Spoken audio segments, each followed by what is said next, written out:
You might already have a car collection, but do you have a racing car collection? If you've ever dreamed of the ultimate racing stable, there is a way. That's where Model Citizen Diecast comes in. They sell collector-grade scale model cars from manufacturers like Amalgam, Auto Art, Mini Champs, and others. So for your racing stable, how about the 1991 Le Mans winning Mazda 787B? Or a Porsche 917 in Martini livery, or a Lancia Stratos rally car. Model Citizen also carries iconic street machines, like Kyosho's super detailed Toyota FJ60 Land Cruiser. It's a big model in 1/18th scale, with doors that open and wheels that steer. Just go to modelcitizendiecast.com and use the promo code HERITAGE at checkout for 10% off your order.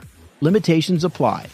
That's modelcitizendiecast.com. Model Citizen Diecast, because your inner child still wants to play with cars.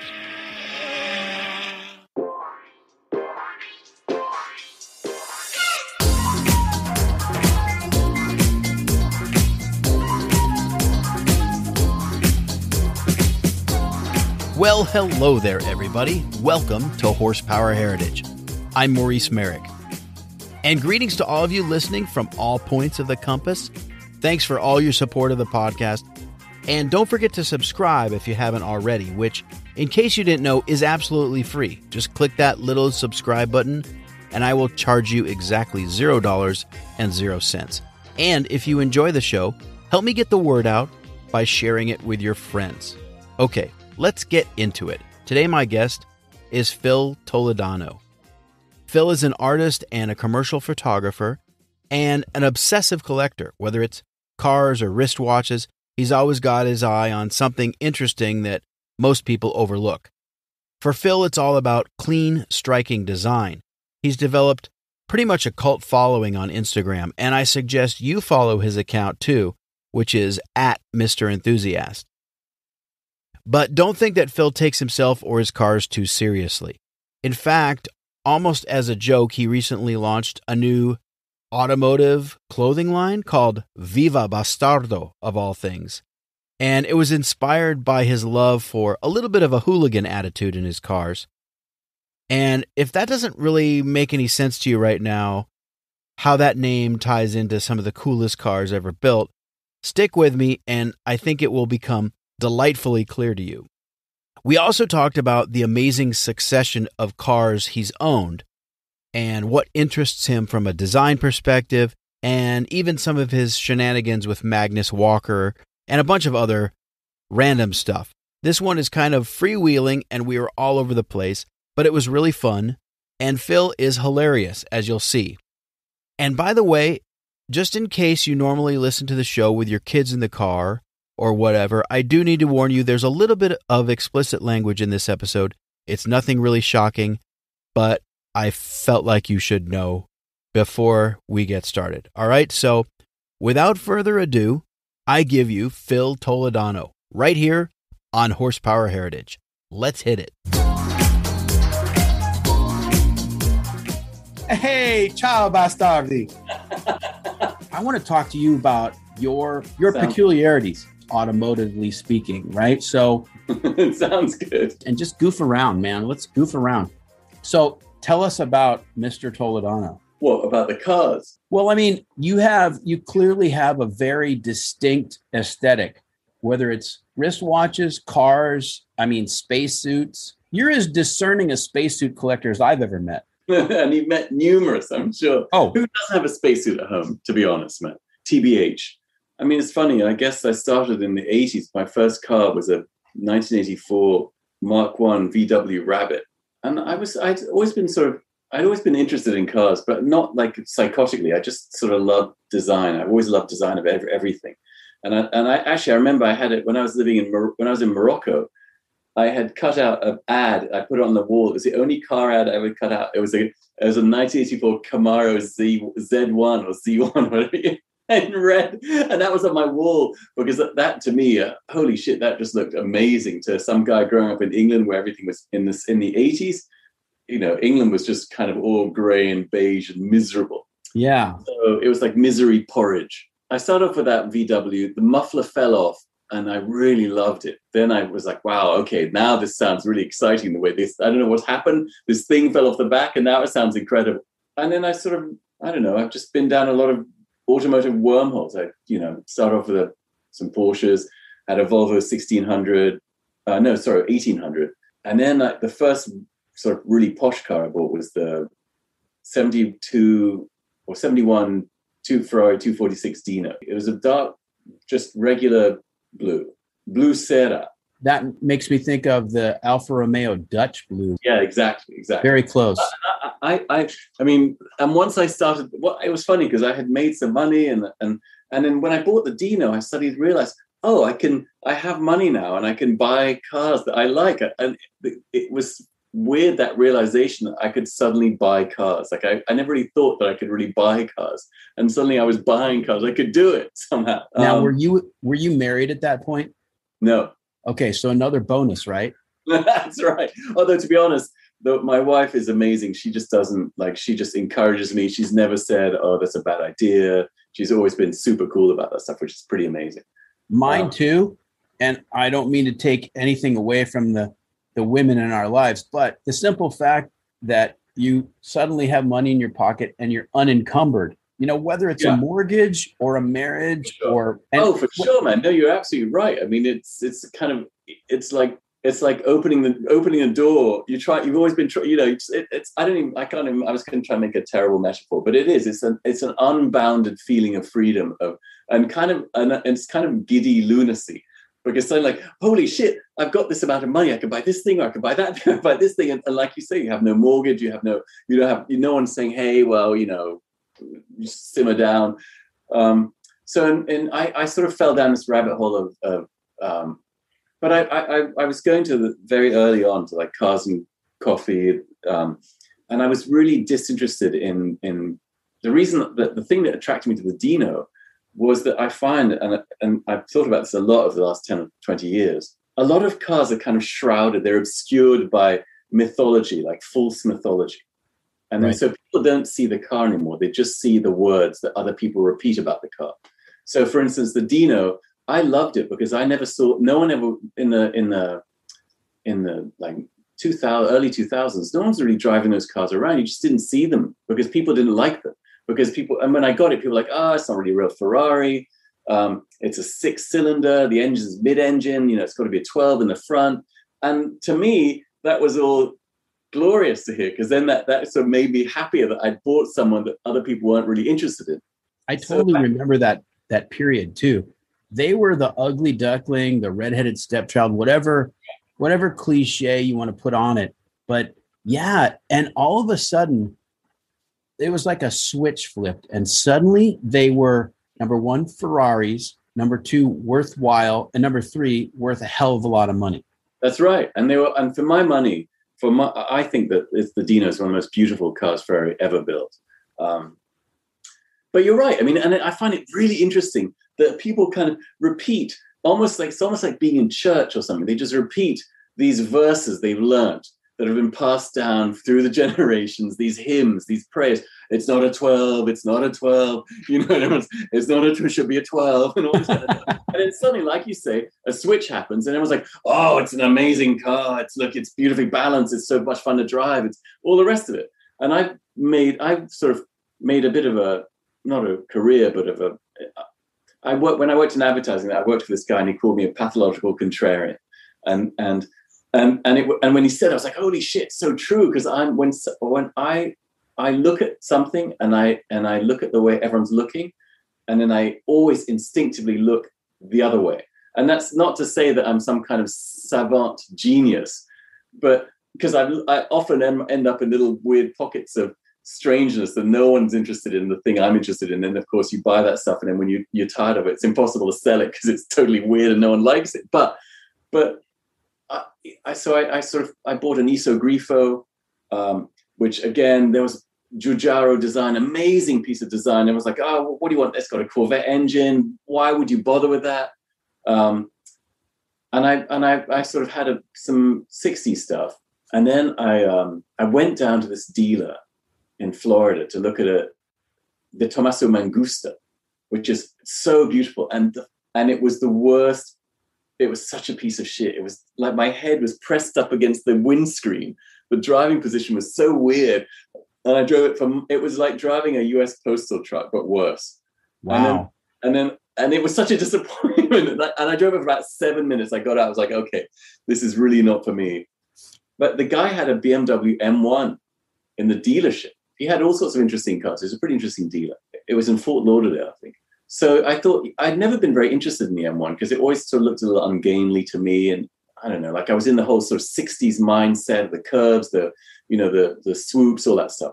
But I thought, you know what, man, while I'm here, can I just see, can we go for a drive in this one? He said, yeah, sure. And I drove it. And after about like 5 or 10 minutes, my balls just exploded with joy. Because it was so great to drive and it sounded so incredible. And I was like, holy shit, in that second, man, I thought, you know what? I am done with the 60s. I am just finished. All I want to do is buy 1980s cars. And then I fell down, I found an M1. I didn't get that one. I found another one. Then I fell down this rabbit hole of Group B rally cars, homologation cars, because the BMW was a homologation car. It was built for a race series. And I love this idea of buying cars that have been designed for a purpose that wasn't just posing or looking good. It was tuned for the race series, which was exclusively M1s. Is that right? Well, no. What they had done was BMW built the M1 to race in Group 5, which is a race. Group 5 was then cancelled, and then they built it. Oh no, it was cancelled. Then I think they tried to get it for Group 4, but then they were too late. So then they did a Pro Car series. Right. It's a Pro Car series which is only M1s, which is kind of genius because you had all these famous race car drivers driving exactly the same car, which is kind of a cool idea. So it was a miracle. I mean, the M1 was kind of a disastrous project, like all the way through. Like they did it in conjunction with Lamborghini. Lamborghini went bust. They had to go in the middle of the night to the Lamborghini factory and get all the stuff and bring it back to Germany. It was all disastrous. But also there was a car that had been kind of ignored for decades, right? It was, in the early 90s, it was like 80 grand, that car. So then I fell down this homologation rabbit hole. So I got, a Lancia Stratos, I got a Lancia 037, a Lancia Delta S4, a Mercedes Evo 2. I mean, all this crazy, amazing shit. And then I just sold it all last year. Now, were you just going on a spending spree, or was this progressive? I mean, how did it? No, this is over the course of like 7 or 8 years. I would buy stuff and then I would sell something to buy something else. Okay, so I had $2 million. I just bought it all in one go. Yeah. I mean, unless you've got, I've always said this, that sadly, unless you're like Jay Leno, unless you've got unlimited funds and an unlimited amount of space. I've got space for like 5 cars and I rent a little garage out in New Jersey. But I sold all my 60s stuff to sort of fund my descent into the 1980s and 1990s, the wormhole. But then I sold all that stuff last year or so. I kept the M1 actually, and then I've recently been buying. It took me a long time. I had I had great sadness over the loss. I was sort of happy to sell them because I've been driving Group B for a long time, and it took me a while, like 7 or 8 months, to sort of figure out what the things were that were interesting to me again. Group B. So we're talking about rally driving, a rally series in Europe. And basically the cars were like so damn good that they canceled Group B. Is that pretty much? Well, no, actually they canceled Group B because the cars were so dangerous. Right. That's what I mean by good. Like, yeah, good in that way. Good in the sense, because the whole Group B thing, if you ever watch, I mean, it's worth watching. You should watch on YouTube Group B rally races, because what happened is that there were no rules or anything. So all the spectators were right on the side of the road. Like people would get out in the middle of the road to take pictures, try and touch the cars.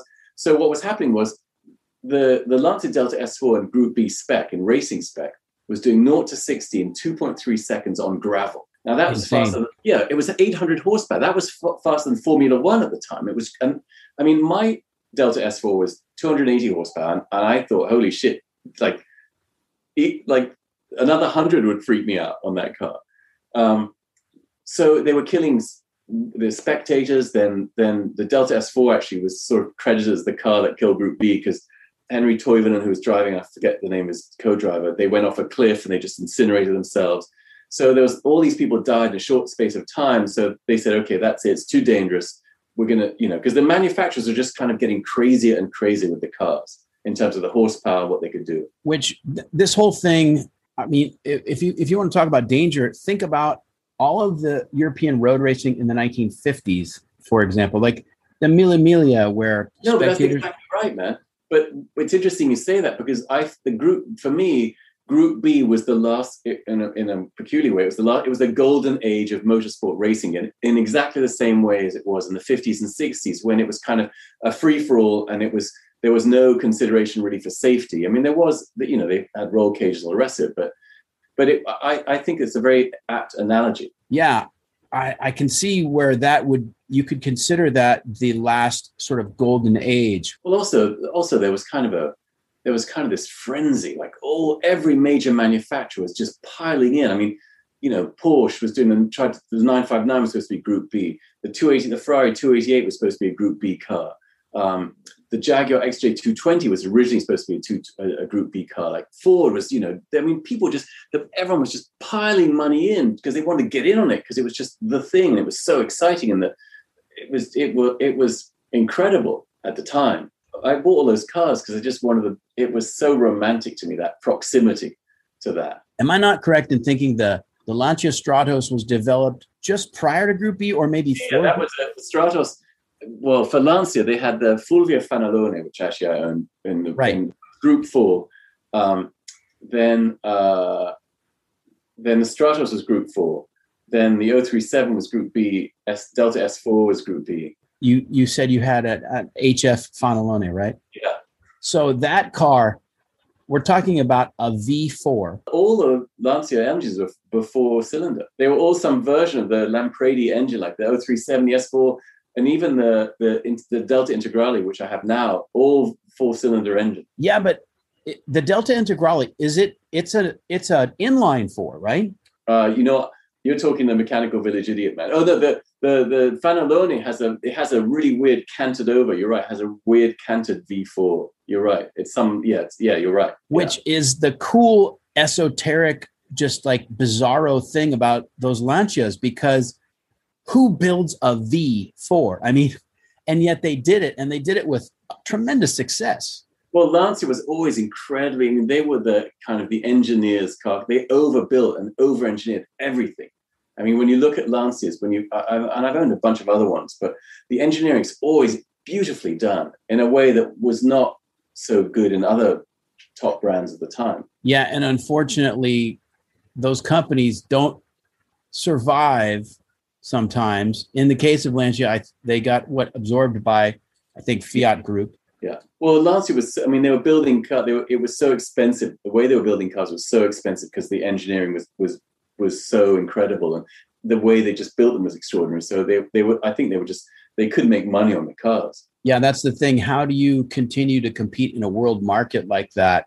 That story is true of so many car brands over the years. I mean, honestly, that's what happened to Bugatti. That's what happened to Bentley prior to its sale to Rolls-Royce in, I think, 1930 or 31. Yeah. I'm actually reading W.O. Bentley's autobiography right now, and it's fascinating. Just a little tangent. He originally was going to work on the railroad. He was fascinated by locomotives and the amazing motive power of rail. I mean, to me, I see the connection to his cars, because if you've ever seen a pre-war Bentley, people, I mean, we're talking about a huge straight six with gobs of torque, because the stroke of those engines is a mile long, and they will pull like a train. It's true. Yeah. So let me just recap cars that Phil has owned. Okay. Motore de Phil. Sì.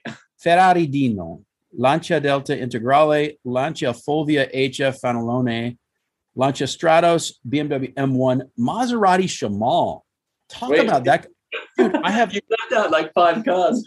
But you're right. Well, the Shamal, look, here's the thing for me is, like I said, man, I really like to poke around in it's so interesting and exciting to look around, like peer into the fog that history and find cars that history is obscured for one reason or another, right?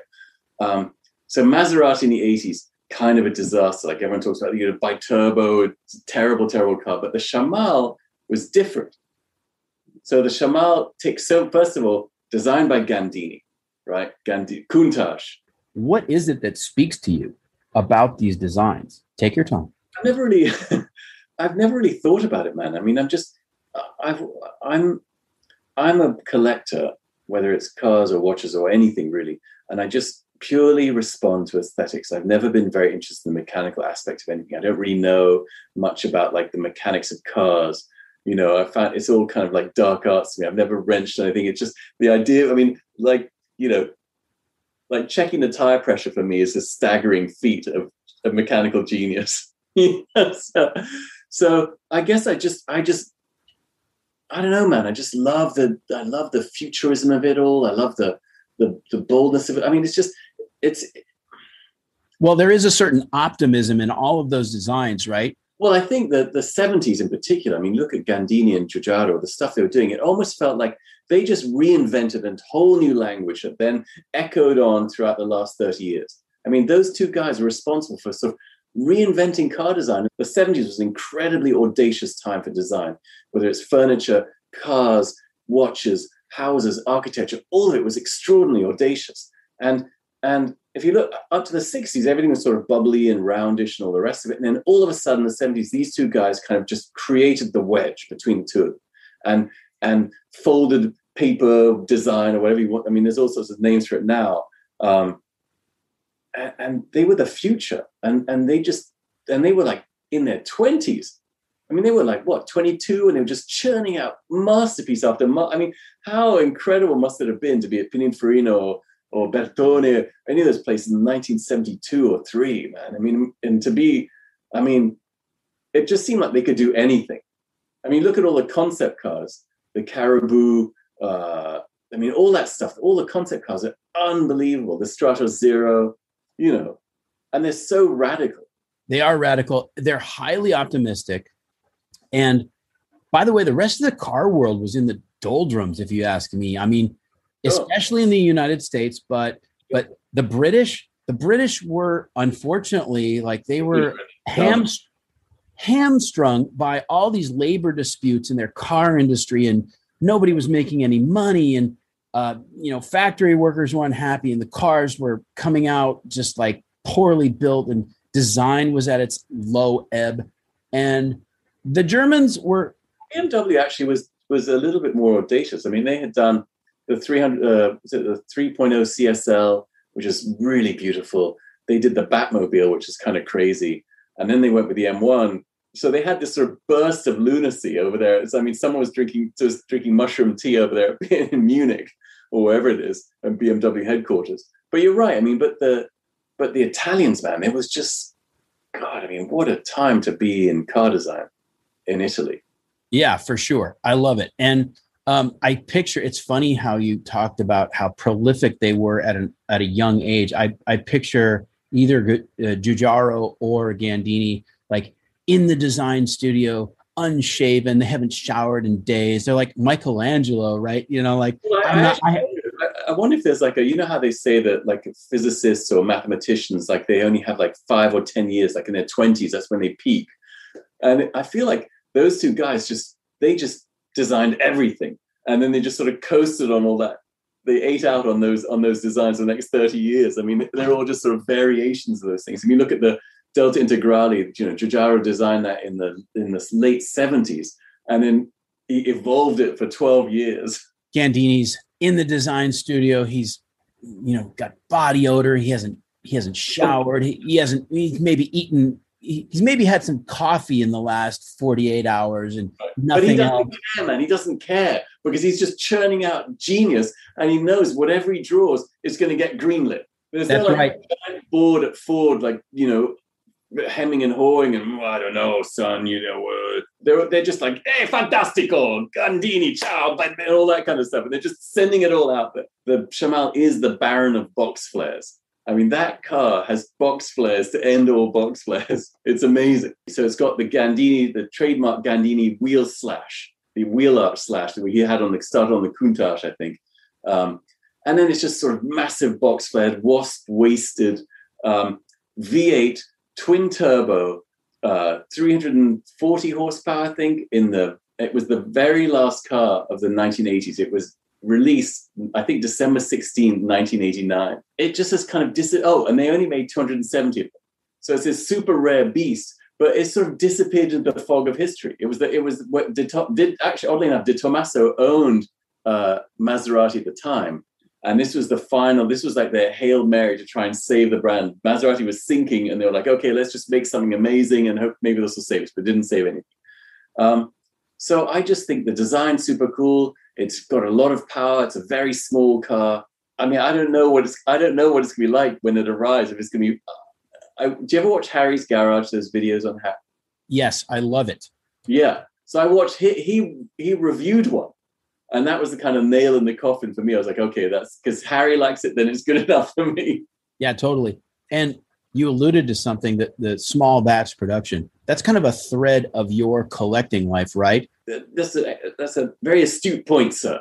And the thing that when I was buying all the Group B stuff, I was thinking to myself, here are all these people buying Ferraris for a shitload of money, and they made thousands of them. And here I am, I can buy a Group B car of which they made 200 of, and I can get it for an eighth of the price or a third of the price of what these people are paying for Ferraris. And this is a car that would, 200 designed for competition. How is that not cooler? So I've always loved the exclusivity of low production number cars. And you don't have to spend a lot of money. You can buy a Shamal, or I had an Alpha SZ from the 90s. That's a low production car, which I think is super cool. It's sort of the low production thing just appeals to the snob in me. Like it just, what I've realized with myself is whenever I own a car, and if I start seeing other people buy that car and I start going to Cars and Coffee and there's some of those same cars hanging around, then suddenly I'm not interested anymore. And I have to look for something weirder. Well, and doesn't that bring us kind of back to what that characterization that was made of you, that you're a compulsive contrarian or a pathological contrarian, right? Yeah. Where do you think that comes from? I don't know. It's funny because it's so interesting how you can be so unaware of who you are. I mean, when this guy I worked for said that, it just was like a kick in the nuts. I thought, shit, you are so right. And how could I not have seen that for my entire life? Everything about me the reflex is always the opposite, often to my detriment. And it was so amazing that I just didn't know that. So it's just how, I don't know how that started. You're like George Costanza in that episode where... That's right, man. Exactly. I've got like a permanent Costanza syndrome. Do everything opposite of your instinct and life will work out. Well, no, but my instinct is the opposite.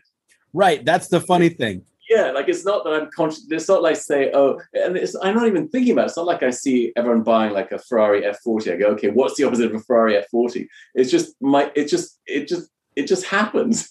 By the way, the opposite of an F40 is a Trabant. That's right. Well, I'm glad I didn't go down that rabbit hole. So tell me about this geezer thing. What is this geezer thing you keep going on about? Well, geezer in England, it means a couple of things. The kind of traditional meaning of the word is old man. But in England, it also means like it's like saying guy, like Eric, you say, hey guy, you'd be like, all right, geezer. And also a geezer is a bit like, oh, he's a bit of a geezer. It means you're a bit of a geezer's kind of it's not a pejorative. It's an honorary. Yeah, exactly. Because in England, everything is always tinged with a vague amount of like abuse. There's a little frisson of abuse in everything you say to people in England. Yeah, I noticed that most Brits are sort of like velociraptors. They come at you from the side and not directly. That's right. And you look down, you've been eviscerated, but you haven't noticed the evisceration because it's done with such charm and delicacy. So the geezer thing I love, and you and Magnus have sort of taken on the mantle of geezer 1 and geezer 2. That's right. Well, yeah, I mean, we're both, first of all, we actually are real geezers, age-wise. But, Yeah, I mean, we were doing this on the regular for a while. We were having those chats on those Instagram lives. I think we're actually planning on doing another. Once the Shamal is in town, we might do another geezer on geezer, hot geezer on geezer action talk. So you and Magnus have almost single-handedly introduced younger people to those cars. Listen, man, I'm nothing. I mean, Magnus is like like you say, he's like a Tom Hanks, and I'm like Carrot Top. Yeah, but you've managed to cultivate an aesthetic of your own. Let's talk about Viva Bastardo. Man, your pronunciation is amazing. Grazie. So Viva Bastardo, well, I bought a Lancia Delta Integrale from Japan, and it was kind of like a bastardo car. It was a hooligan car. Like it arrived and it was, festooned in on the dash, all these extra gauges, and there was like a high G-force like knee pad on the armrest, and there were, Sparco race seats, and it was just all just super hooligan. And so I've never had whenever I buy cars, I've always tried to buy really straight, like untouched examples. And I never really bought a car that had been just messed around with like this. And I found that really liberating. I was like, this is amazing. Now I can do stuff to it. So it was started off, it had been painted. And so I thought, you know what, I'm going to make it my own. So I changed the color. I painted it like this light gray. Actually, I didn't paint it. It's this thing called Autoflex. It's like put some wheels on it, white wheels, and I rebuilt the engine, made it extra bus. And then I thought, you know what, I'm going to call it the Lancia Bastarda, because it's kind of like a bastard car. It's not like it's just this sort of, illicit offspring of Lancia Delta Integrale.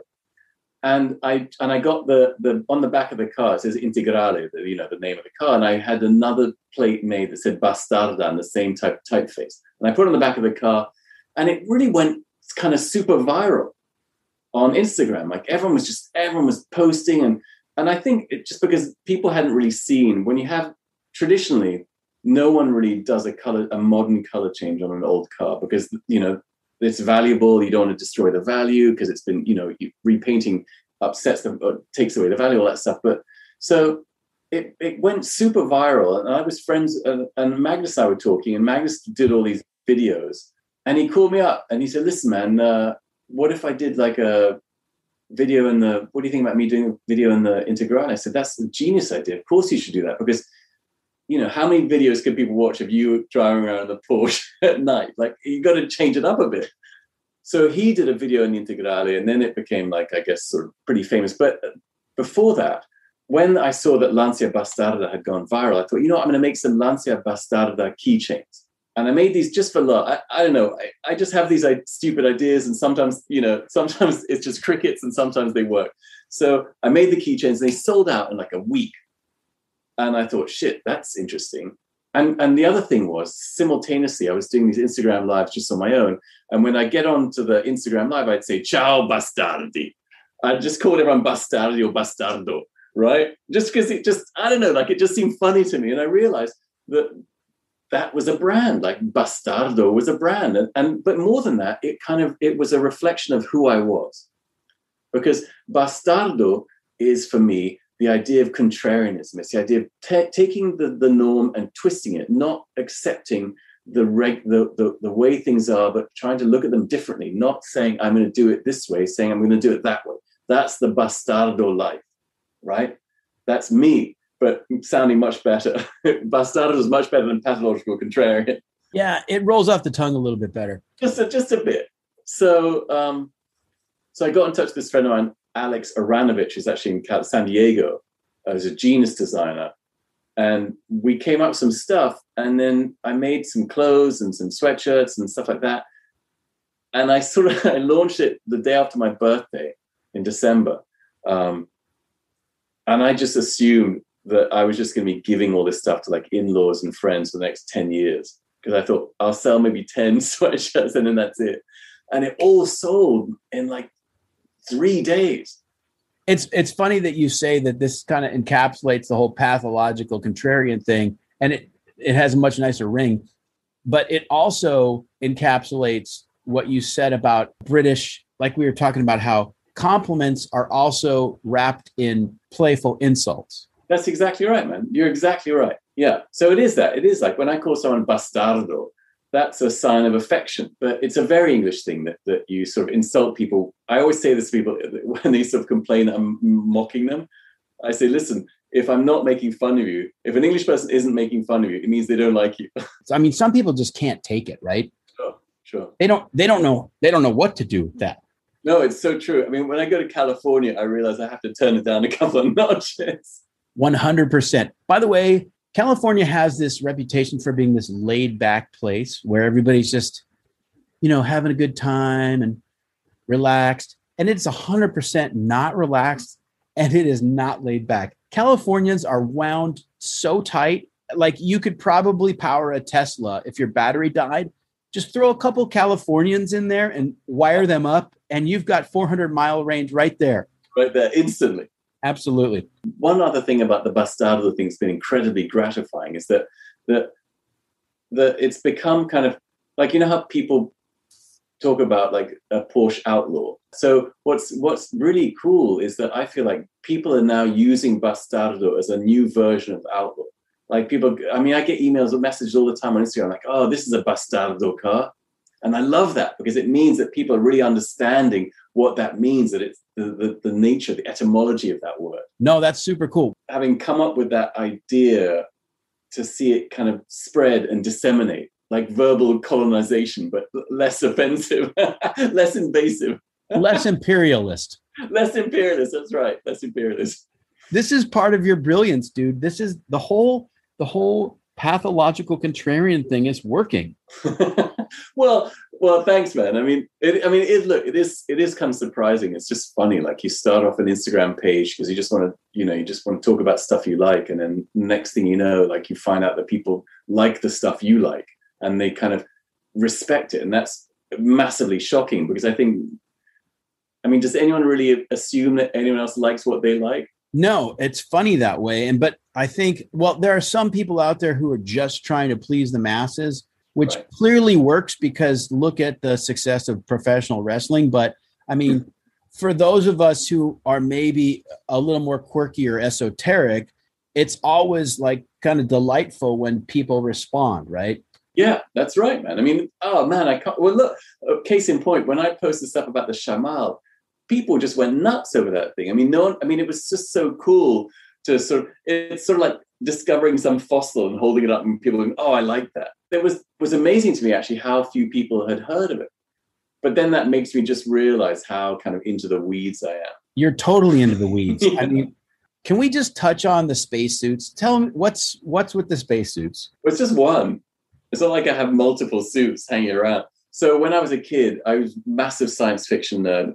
I read this book by Robert Heinlein, this writer, and it was called Have Spacesuit Will Travel. I must have been 10 or 11. And it was about this kid who bought a used spacesuit, and then, anyway, had this whole adventure. So I wrote to NASA. I actually have the letter. I have the book still, the original book I read. I wrote to NASA going, is there, could I purchase a spacesuit from you? And I got a letter back saying, well, obviously no, but thank you, some leaflets. But it was always my dream to have a spacesuit. In the 90s, when I worked in advertising, before Google, I would Yahoo search spacesuit for sale. And so I found this guy in Poland who seemed to know a guy in Russia who had all this stuff for sale. And this is when the USSR was collapsing. So clearly, some space museum had gone out, closed their doors, and this guy just taken everything. So we negotiated over the course of a year. And then I paid this guy $5,000, which was almost all the money I had at the time. And I got the spacesuit, which was too small for me to wear, which was just gutting. So, Phil, I got to tell you, I have a very loving, understanding wife. But if I told my wife that I just spent $5,000 on a spacesuit. Yeah, but you know what, man? I guess that spacesuit is worth $30,000 now. I know. Maybe. Again, the pathological contrarian is ahead of the curve. Well, I'll tell you what, man, the whole ahead of the curve thing. Sometimes I remember I had bought a 930 slant nose, 87 Porsche 930 slant nose, 7 or 8 years ago. And I drove around and I just found the 930 a bit of a dog. It was 4-speed. It was just kind of not enjoyable. And I could not sell that car. And it was a beautiful black, like 30,000 miles, incredible. And I couldn't pay someone to take it away. Eventually I sold it for I took a loss. I think I lost like $7,000 on that car. And now they're whatever, 150 grand, but I don't even know why I'm telling you that story. No, that's a very sad story. I do have a bit of a tear in the corner of my eye. That's right, man. I'm an amazing storyteller. Let me tell you. No. I'm being facetious, but I'm not making fun of you because let's be honest, all of us wishes we could have a time machine to go back to about 1985 and buy as many long hood Porsches as we could find and throw them in a warehouse and just wait 30 years, right? And if I was in 1985, I'd be buying like 275 GTBs and all that Ferrari 250 LMs. I mean, have you ever seen, every now and then someone will send me like a copy of the Wantads from 1974. If you want to cry, get a copy of Road and Track from like 74. Yeah. And it's all, Ferrari GTO, 250 GTO for 15 grand. I know. I have a friend of mine, I know a guy who sold a GT, bought it for like 12 and sold it for 16 grand in the 70s and thought he just looks like he was just the most genius he'd made out. Ridiculous, right? Hey, I know we're short on time here. Give me a little background on the Bastardo insignia, because we're talking about an enraged elephant with a broken bottle in its trunk coming at you furiously. So where does that come from? Well, this is all the genius of my friend Alex, the designer. So when I was going to do Lancia Bastarda, the keychains, one of the parts of the iconography of Lancia is a little galloping red elephant. Or is it yellow? It might be yellow. No, it's red. So we took that elephant and we sort of made him more upright, and we gave him a devil tail, and that was on the first keychain. But then after we did that, I said to Alex, I feel like he needs to be more hooligan. Like it needs more. Just that's not enough. And I said, what if he's holding a bottle? And Alex said, well, maybe it's a broken bottle. I was like, yes, that's it. That's genius. So that's how that happened. And then the Bastardo script is actually inspired by Lancia typography that was on the cars in the 1930s. So that's where all that iconography comes from. Well, it's fabulously integrated, and the rampage in the elephant's eyes it's really good. I love it. Well, and the funny thing is, man, I always feel like I always say that there's no logo that more personifies 2020 than a rampaging elephant waving a broken bottle. Damn right. Well, listen, Phil, I'm really grateful for your time today. No, man, listen, thanks for asking, man. It's really lovely talking to you. You're most entertaining, geezer. Yeah, it's been a kick. And I know you need to wrap this up, but where can people procure their Viva Bastardo gear? Man, your rolling R's is supreme. Viva Bastardo on Instagram, just Viva Bastardo. If you want to follow me for the watches and the cars and all the kind of general design lunacy, that's Mr. Enthusiast with MISTER Enthusiast. Mr. Toledano is kind of the art side on Instagram. Then there's MrToledano.com, which is all the art. And that's it. Phil Toledano, it's been a pleasure. And I wish you ciao, bastardo. Thank you so much. It's been a real joy, man. That's all for this episode of Horsepower Heritage. If you like what you've heard, don't forget to subscribe and leave me a 5-star review. Until next time, I'm Maurice Merrick. Thanks for listening.